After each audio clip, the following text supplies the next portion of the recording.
So మనకి కేవలం డిఫెన్స్లో చాలా వేకెన్సీ పోస్టులు ఉంటాయి. దానికి సరైన అవగాహన లేకుండా చాలామంది మన ఏరియా నుంచి ఉపయోగించుకోలేకపోతున్నారనే ఉద్దేశంతో ఎలాగ నేను ఎయిర్ ఫోర్స్లో చిన్నప్పుడు 1978 నుంచి 93 వరకు 15 సంవత్సరాలు ఎయిర్ ఫోర్స్లో నేను పనిచేసింది. అప్పట్లో ఎయిర్ మ్యాన్గానే. కేవలం అల్లంపురం గ్రామం నుంచి బహుశా అప్పటి నుంచి ఇప్పటి వరకు ఏకైక వ్యక్తిని ఎయిర్ ఫోర్స్ చేసిన ఒక్కడే ఉన్నాను. సో నాతో పాటు చిన్నప్పుడు చదువుకున్న అందరూ కూడా క్లాస్మేట్స్ కావచ్చు, ఫ్రెండ్స్ కావచ్చు, చుట్టుపక్కల అందరూ కూడా ఈ రోజుకి కూడా 67 ఇయర్స్ నాకు. వాళ్ళు ఇంకా పొలంలో పని చేసుకుంటూ ఉన్నారు, చాలా కష్టపడుతున్న జీవితంలో కష్టపెడతా ఉన్నారు. పిల్లలు కూడా తీర్చిదిద్దుకోలేని పరిస్థితి. కేవలం ఎయిర్ ఫోర్స్లోకి వెళ్ళబట్టే ఒక పల్లెటూరు కుర్రోడు, పొలం పని చేసుకున్న కుర్రోడు యొక్క భవిష్యత్తు మొత్తానికి టోటల్గా మారిపోయింది. సో నేను ఆ ఎయిర్ ఫోర్స్కి ఎలా రుణం తీర్చుకోవాలని చెప్పి అనుకున్నప్పుడు ఏదో విధంగా గివింగ్ బ్యాక్ టు సొసైటీ, సమాజానికి ఏదో ఇవ్వాలని అనుకున్నప్పుడు మనకున్న ఆ పరిజ్ఞానం, ఎయిర్ ఫోర్స్ గురించి ఉన్న నాలెడ్జ్, డిఫెన్స్, దానికి ఎలాగైనా పిల్లలకు పంచిపెట్టాలని చెప్పి భగవంతుడు నిజంగా నాకు చాలా అందమైన జీవితాన్ని ఇచ్చాడు. ఎయిర్ ఫోర్స్ మూలంగా మొత్తం మారిపోయింది, రూపురేఖలు మారిపోయినాయి.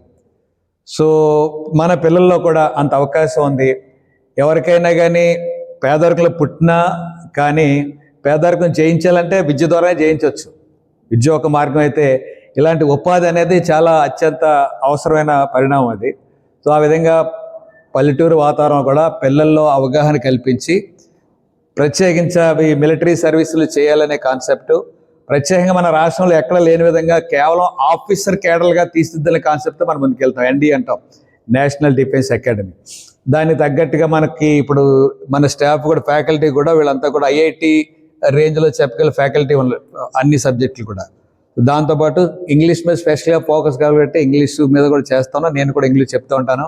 అలాగే ఆఫీసర్లో ఏమేమి ఆఫీసర్లో క్వాలిటీస్ ఏం కావాలని చెప్పి ఆవిడ కూడా నేను వీళ్ళ క్లాసులు తీసుకున్నాను. మోటివేషన్ కావచ్చు, ఆఫీసర్కి ఎలాంటి మైండ్ సెట్ ఉండాలని కూడా నేను తీసుకుంటా ఉన్నాను. అంటే సైకలాజికల్, నేను ఎంఎస్సి సైకాలజీ కూడా చేశాను కాబట్టి ఆ నాలెడ్జ్ వీళ్ళు పంచిపెట్టు మన పిల్లల్ని ఎక్కడికో తీసుకెళ్ళిన సంకల్పం వెళ్తాం. ఈసారి మొన్న 1.5 month బ్యాక్ పరీక్షలు జరిగినాయి. అగ్నివీర్గా, అగ్ని అంటే మెన్ కేడర్లోనే, అంటే సిపాయి కేడర్లోనే ఆ పరీక్షలు జరిగినాయి. ఆ పరీక్షలు కూడా సుమారు 20 మంది మన TBR science junior college defence academy తర్వాత అపీర్ అయ్యారు. దాంట్లో నిన్ననే రిజల్ట్స్ వచ్చినాయి. నిన్న వస్తే మనం చెక్ చేస్తే మా కాలేజ్ నుంచి ప్రత్యేకంగా 17 మంది సెలెక్ట్ అవ్వడం అంటే నిజంగా అదృష్టంగా భావిస్తున్నాం. 17 మంది అవుట్ ఆఫ్ 20లో 17 మంది. అంటే ఇంకా 1-2 ఉండొచ్చు, కానీ వాళ్ళు బాగా ఇంటికి వెళ్ళిపోయి వేరే ఉంటారు కదా, అన్ని చోట్ల ఉంటారు టైప్లో. సో ఎవరైతే, నేను చెప్పేదంటే ఎవరైతే సిన్సియర్గా ఒక అవగాహన కలిగి దానికి తగ్గట్టుగా ప్రిపేర్ అయితే, ఈవెన్ సెకండ్ ఇయర్లో ఉండగా ఇంటర్ ఫస్ట్ ఇయర్ అవగానే వాళ్ళందరూ కూడా సెకండ్ ఇయర్ కూడా కంప్లీట్ అవ్వాల. ఫస్ట్ ఇయర్ కంప్లీట్ అయింది, సెకండ్ ఇయర్లోకి వచ్చారు.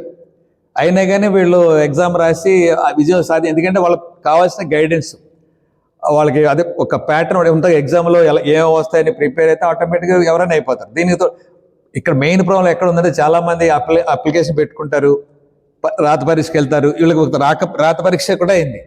మళ్ళీ ఇది మూడు అంశాలుగా ఉంటుంది. ఒకటి రాత పరీక్ష, రెండోది వచ్చేమో ఫిజికల్గా రన్నింగ్, పుల్అప్స్ చేయడం, మూడోది వచ్చి మెడికల్. 3 అయినప్పుడు వీళ్ళు ఫైనల్గా డిక్లేర్ చేస్తారు. సో లాస్ట్ ఇయర్ కూడా మన పిల్లలు 12 మంది వెళ్తే దాంట్లో 8 మంది సెలెక్ట్ అయ్యారు. ఫైనల్గా వెళ్ళేటప్పుడు ట్రైనింగ్లో 3 వెళ్ళారు. అంటే మెడికల్ మూలంగా కొంతమంది డ్రాప్ అవ్వాల్సి వచ్చింది.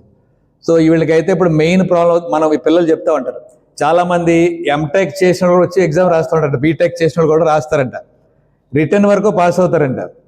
ఫిజికల్ వచ్చేటప్పటికి వాళ్ళు ఫెయిల్ అయిపోతారు, ఎవరు అవ్వట్లేదు. చెప్తా ఉంటారు, మన వాళ్ళు చెప్తాం 5-6 సార్లు రాసామంటే ప్రెషర్ అవుతుంది, అవ్వట్లేదు చెప్పి. మనం ముఖ్యంగా అవగాహన చేసుకునేది ఏంటంటే 10th అవ్వగానే మనం ఏదన్నా ఇలాంటి దాంట్లో వెళ్ళాలంటే ముందు జాబ్ కావాలనుకుంటే మిలిటరీలో అప్పటి నుంచి ప్లాన్ చేసుకొని, ఇప్పుడు ఇక్కడికి వచ్చి హాస్టల్ ఉండక్కల ఇంటి దగ్గర ఉన్నా కానీ ఈ రన్నింగ్, పుల్అప్స్ ప్రాక్టీస్ చేస్తూ ఉంటే ఆటోమేటిక్గా రాత పరీక్షతో పాటు ఇది కూడా పాస్ అయిపోతారు. మెడికల్ అనేది ఆటోమేటిక్గా అయిపోయే పరిస్థితి.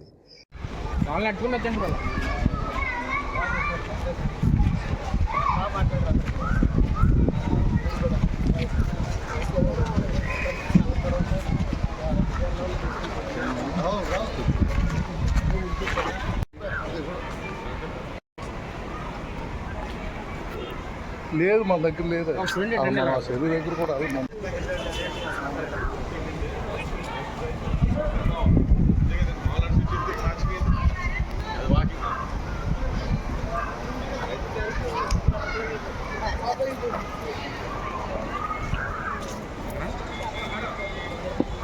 సేమ్ కాళ్ళ మనకి